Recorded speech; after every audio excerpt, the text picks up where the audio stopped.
राजनीतिक उथल-पुथल पर डिप्टी सीएम ब्रजेश पाठक ने कहा है कि अजीत पवार और उनकी टीम का एनडीए ने स्वागत करता है। पीएम मोदी की नीतियों और उनकी जनकल्याणकारी नीतियों से देश में माहौल बदल रहा है। बातचीत करने के लिए हमारे साथ उत्तर प्रदेश के उप मुख्यमंत्री ब्रजेश पाठक जी हैं।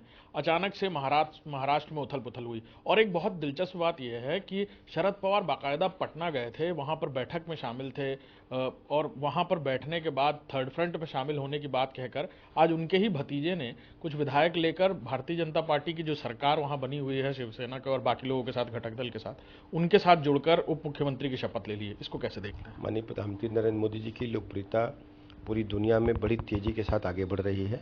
महाराष्ट्र में आप जानते हैं कि घर घर में माननीय प्रधानमंत्री नरेंद्र मोदी जी के प्रति लोगों का आकर्षण बढ़ा है। भारतीय जनता पार्टी सबको साथ लेकर के चलती है। उसी अनुक्रम में आज एक हमारे परिवार में बढ़ोतरी हुई है।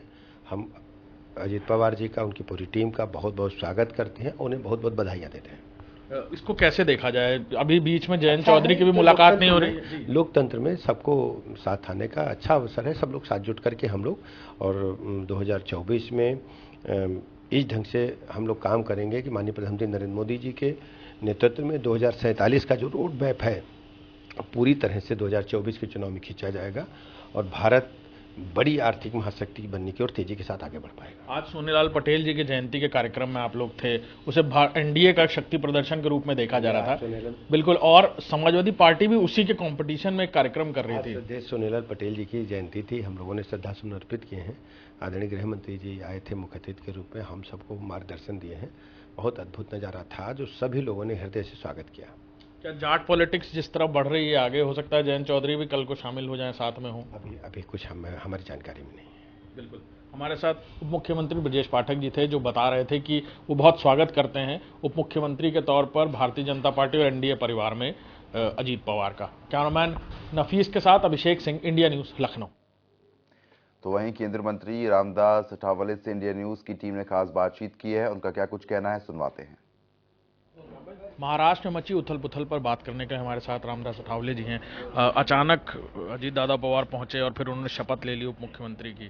क्या कहेंगे? इसकी अटकलें पहले से थी क्योंकि शरद पवार उस दिन पटना में मौजूद थे, उनके साथ और भी लोग मौजूद थे, उनकी बेटी सुप्रिया सुले भी वहां मौजूद थी। एक तरफ वो थर्ड फ्रंट से जुड़ रहे थे और अचानक उन्होंने यू टर्न ले लिया, फिर से डबल क्रॉस कर दिया क्या उन्होंने? हाँ, मुझे लगता है कि अजीत पवार जी बहुत दिनों से नाराज थे। अजीत पवार जी चाहते थे कि अपन बीजेपी के साथ जाना चाहिए। मैं भी पवार साहब के साथ कई साल तक मैं रहा हूँ और मैंने भी पवार साहब से अपील की थी कि आपने नरेंद्र मोदी जी को साथ देने के लिए एनडीए के साथ आना चाहिए, लेकिन उन्होंने हमारा माना नहीं। और फिर अजीत पवार जी ने बंद करके 40-42 एमएलए को अपने साथ लेकर इधर आए हैं। उसी तरह मैंने उद्धव ठाकरे जी को भी बोला था कि आपने बीजेपी के साथ आकर सरकार बनानी चाहिए, लेकिन वो भी बीजेपी के साथ आए नहीं और फिर एकनाथ शिंदे जी ने उनको झटका देने का काम किया। तो मुझे लगता है कि अजीत पवार जी चाहते थे कि भाई मोदी जी अच्छा काम कर रहे हैं तो मोदी जी के साथ जाना चाहिए। ये कांग्रेस के साथ रहने से क्या फ़ायदा है, उद्धव ठाकरे के साथ रहने से क्या फ़ायदा है। तो अजीत पवार जी ने बहुत बड़ा निर्णय लिया है, उसका हम स्वागत करते हैं। ये क्या एनसीपी टूट रही है अंदर से, इसका भी संकेत है? शरद पवार की पार्टी टूटेगी अंदर से क्योंकि वो खुद थर्ड फ्रंट के साथ होना चाह रहे थे और उन्हीं के भतीजे ने ऐसा कर दिया। हाँ, तो एनसीपी तो टूटे, एनसीपी का 75-80% जो पार्ट है, ये पार्ट अजीत पवार जी ने अपने साथ लाया है।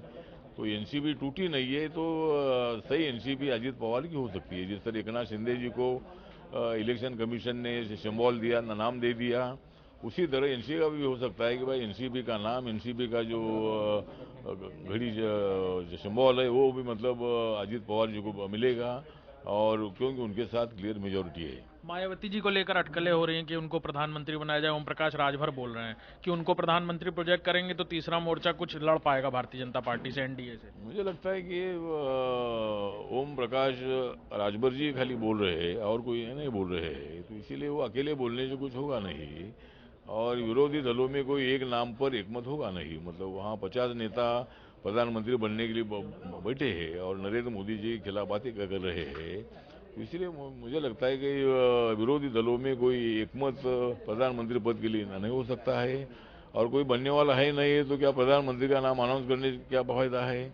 हम भी विरोधी दल को अपील करते हैं कि भाई आप एक नेता का नाम अनाउंस करिए, अगर आप में दम है तो नरेंद्र मोदी जी को टक्कर देने के लिए एक नाम आप अनाउंस कर दीजिए, लेकिन ऐसा होगा नहीं। हर पार्टी अलग अलग नाम आगे लाएगी और उसमें कभी एकमत होगा नहीं।